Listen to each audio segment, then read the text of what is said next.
Bulletin की शुरुआत करेंगे समुद्री तूफान हुदहुद की खबर से, जिसको लेकर खतरा बढ़ता जा रहा है।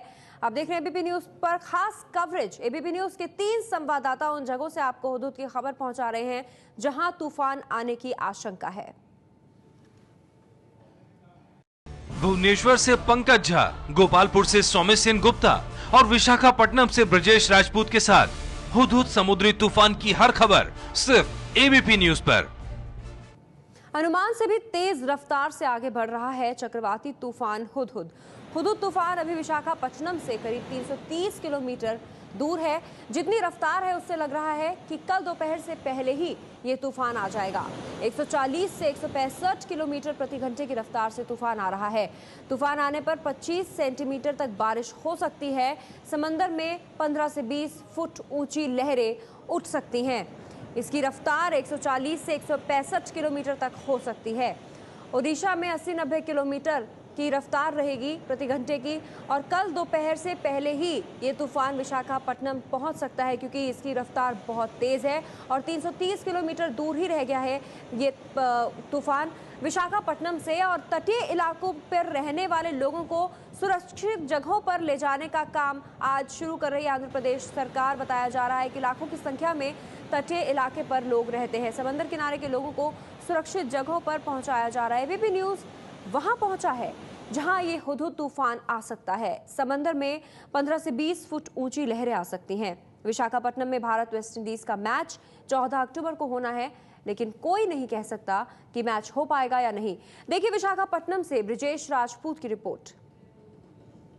बंगाल की खाड़ी में समुद्री तूफान हुदहुद सक्रिय हो गया है। हम विशाखापट्टनम के हार्बर रोड के सी बीच पे हैं और आप यहां देख सकते हैं कि बंगाल की खाड़ी में कितनी बड़ी बड़ी लहरें उठ रही हैं। आशंका जताई जा रही है कि इतवार यानी कि कल दोपहर तक समुद्री तूफान हुदहुद विशाखापट्टनम के इस बीच पे आके टकराएगा। प्रशासन को आशंका है कि 40 से ज्यादा गांव इस समुद्री तूफान से प्रभावित होंगे। विशाखापट्टनम के अलावा कुछ और सराउंडिंग्स जिले हैं जहां पर ये समुद्री तूफान टकराने की आशंका है। 1.5 लाख लोगों को एवेकुएशन किया जाएगा, उनको उन गांवों से हटा के सुरक्षित जगहों पर पहुंचाया जा रहा है। लोगों को आज पिछले हफ्ते से लोगों को हमें अलर्ट कर रहे हैं। ये फिशिंग हार्बर और जो आर के बीच आसपास लोगों को ये धुंधुड़ के साइक्लोन के बारे में आप पूरी जानकारी दे रहे हैं। प्रिकॉशंस के लिए भी हमें पूरी बंदोबस्त कर लिए हैं। पिकेट्स भी डाले हैं, बीच रोड में पिकेट्स भी डाले हैं। पब्लिक को भी अलर्ट कर रहे हैं। पब्लिक एड्रेसिंग सिस्टम रख के पूरा पब्लिक को हमें अलर्ट कर रहे हैं। जो गांव हैं आसपास के उनको भी खाली करवाया जा रहा है। उनको कहाँ रखा जा रहा है गांव के लोगों को? ये मुफस्सिल नहीं है, अर्बन एरिया है। यहाँ पे जालारपेटा है, आसपास यही एक गांव है हमारे इलाके में। यहाँ पे तो पूरी सुरक्षिता है। कभी भी अभी तक ऐसा हरकत नहीं हुआ है, ऐसा सुनामी जैसा। लोग पूरी सुरक्षिता है। उधर रूरल एरिया में भीमिली मंडल बोल के है, भीमिली और चापलुप्पाड़ा, कापलुप्पाड़ा, वो एरियाज में रेवेन्यू और पुलिस ऑफिशियल्स पूरी प्रिकॉशंस ले रहे हैं। पब्लिक को सेफ प्लेसेस को वो शिफ्ट कर रहे हैं। जनता को सुरक्षित जगहों पे ले जाया जा रहा है और उनसे कहा जा रहा है कि समुद्री तट से दूर रहें। जो मौसम विभाग के लोगों का अनुमान है कि ये जो तूफान है जिसका नाम हुदहुद कहा जा रहा है, जब तूफान आएगा तो जो समुद्री लहरें आप जिनको देख रहे हैं ये 15 से 20 फीट तक ऊपर उठेंगी।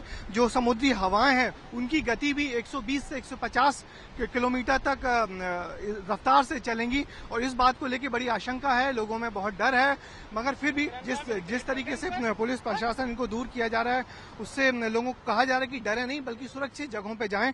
मगर फिर भी लोगों के मन में एक आशंका तो है ही कि जब तूफान आएगा तो क्या होगा, क्योंकि विशाखापट्टनम में जो वनडे मैच है 15 तारीख को वो भी होने जा रहा है। मगर फिलहाल 14 को यहाँ मैच है। मगर फिलहाल तो बात यही है कि प्रशासन लोगों से कह रहा है कि सुरक्षित जगहों पे रहें, ये जो किनारा है इससे दूर रहें और लोगों को वार्न किया जा रहा है कि इन जगहों से दूर रह के सुरक्षित जगहों पे रखें। और इसके लिए पुलिस प्रशासन पूरा तैनात हो गया है। किसी प्रकार की भय की आशंका लोगों में दूर की जा रही है। कैमरामैन प्रसन्ना के साथ ब्रजेश राजपूत, एबीपी न्यूज, विशाखापट्टनम। हुदहुद ने अपना रास्ता भी बदला है। पहले ओडिशा के गोपालपुर में केंद्र होने का अनुमान था, अब आंध्र प्रदेश के विशाखापट्टनम के केंद्र बनने का अनुमान है। गोपालपुर में खतरा कम होने के बाद भी सावधानी बरती जा रही है। देखिए गोपालपुर से पंकज झा की रिपोर्ट।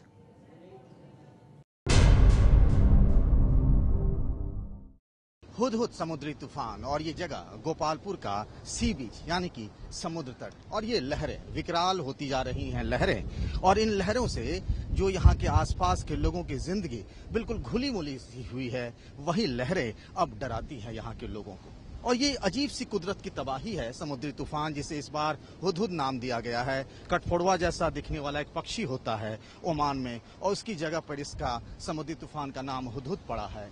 और ये कुदरत की तबाही ऐसी तबाही है कि जहां आपको पता होता है कि जैसे कहा जा रहा है कि रविवार को 12 अक्टूबर को समुद्री तूफान आएगा, यहाँ पर लोग पल पल का इंतजार कर रहे हैं कि कल क्या होगा। कल यानी रविवार को जब समुद्री तूफान ये दक्षिणी उड़ीसा और आपको बताएं कि वाइजैग में विशाखापत्तनम में हिट करेगा, वहां पर तो लोग पल पल का इंतजार कर रहे हैं। ये गोपालपुर का समुद्री किनारा है, और उड़ीसा में अगर देखें तो 3 गोपालपुर, पारादीप और पुरी 3 समुद्री किनारे हैं जहां पर्यटकों की भारी भीड़ होती है। इस जगह पर जो कि सीढ़ियां बनी हुई हैं, बिल्कुल सन्नाटा पसरा हुआ है। सवेरे से ही यहाँ पर बारिश हो रही है, और बिल्कुल आसपास के जो बाजार हैं, दुकानें हैं, सब बंद हो गई हैं। जो होटल है यहाँ पर देखिए, समुद्र के किनारे होटल वगैरह हैं, सब खाली करा लिए गए हैं। और आसपास के गांवों में भी जो सरकार है, उड़ीसा सरकार, वो 0 कैजुअलिटी के हिसाब से लोगों को खाली कराने की कोशिश कर रही है। और ये अजीब सी कुदरत की तबाही है कि जहां लोग बस इंतजार कर रहे हैं कि कल क्या होगा। कैमरामैन प्रेम सिंह के साथ पंकज झा, एबीपी न्यूज, गोपालपुर। खतरा ज्यादा है, लेकिन लोग तूफान को देखना चाहते हैं, इसलिए लोगों की संख्या समंदर के किनारे बढ़ गई है।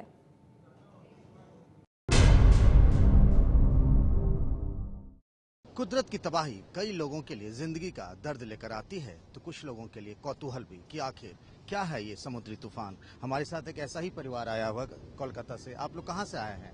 कोलकाता से। तो आप लोग यहाँ क्या गोपालपुर में कर रहे हैं? यहाँ पे घूमने आए हैं। अच्छा, आप लोग क्या समुद्री तूफान देखने आए हैं? हाँ, हम तो तूफान देखने के लिए आए हैं इधर। क्या लोग तो समुद्री तूफान देख के लोग भाग जाते हैं, डरते हैं?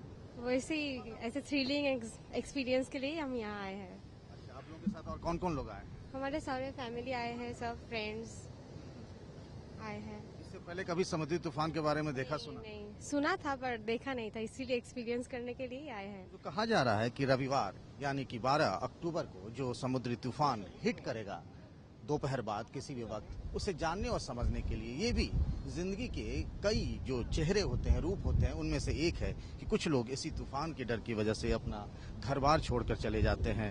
लेकिन कई लोग ऐसे भी हैं जो यहाँ आए हुए हैं गोपालपुर के सी बीच पर, ये जानने और समझने के लिए कि आखिर कैसा होता होगा समुद्री तूफान और कैसा है इस बार हुदहुद।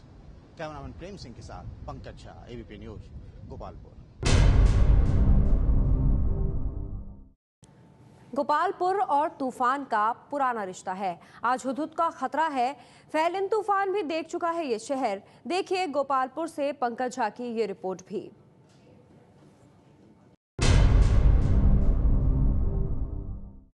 समुद्री तूफान और ओडिशा या फिर कह लें कि गोपालपुर का बहुत पुराना रिश्ता रहा है। ये पहली बार ऐसा नहीं है कि जब हुदहुद यहाँ गोपालपुर या ओडिशा पर दस्तक दे रहा है। ये तबाही की निशानियां जो हैं वो पिछले साल के समुद्री तूफान फैलिन की हैं।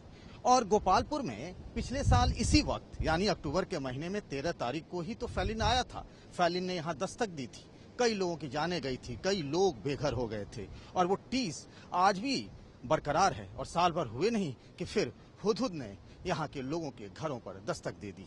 और मुझे याद है पिछले साल भी मैं यहाँ था फैलिन के वक्त, और उससे पहले बात करते हैं 1999 की, वो कुदरत की तबाही जब ओडिशा में समुद्री तूफान की तबाही में 10,000 से भी अधिक लोगों की मौत हुई थी। और उसमें समुद्री तूफान ने तबाही की पहली दस्तक जो दी थी इसी गोपालपुर समुद्री तट पर दी थी। और ये लहरें जो आज जो विकराल हो रही हैं उस वक्त बिल्कुल उफान पर थी। और ये पूरा का पूरा इलाका जो देखें, जहां भी सीढ़ियां बनी हुई है और पर्यटकों के लिए बना हुआ है, ये पूरा करीब 400 मीटर तक लहर अंदर तक चला गया था। ये बात हम अक्टूबर 1999 की कर रहे हैं। और अक्टूबर महीना खास तौर से यहाँ के लोगों के लिए एक कह सकते हैं कि ऐसी उनकी जिंदगी में ऐसा हो गया है जैसे कि अक्टूबर की याद आते ही उनके पुराने जख्म कुरेदने लगते हैं। 1999 में अक्टूबर के महीने में समुद्री तूफान आया, फिर 2013 में भी फैलिन ने अक्टूबर के महीने में ही दस्तक दी और अब जाकर के फिर से हुदहुद यहाँ पर दस्तक दे रहा है समुद्री तूफान। गोपालपुर तो जैसे समुद्री तूफान की गाथा की एक कहानी हो गया है। यहाँ के किरदार भी, यहाँ के लोग, जो कोई बेघर हो जाता है, किसी के अपने की जान चली जाती है और फिर सालों तक उन सब को बटेर कर फिर से नई जिंदगी शुरू करने की कोशिश करते हैं कि फिर एक समुद्री तूफान दस्तक दे जाता है। आखिर ये कब तक? कुदरत की तबाही आखिर कब तक?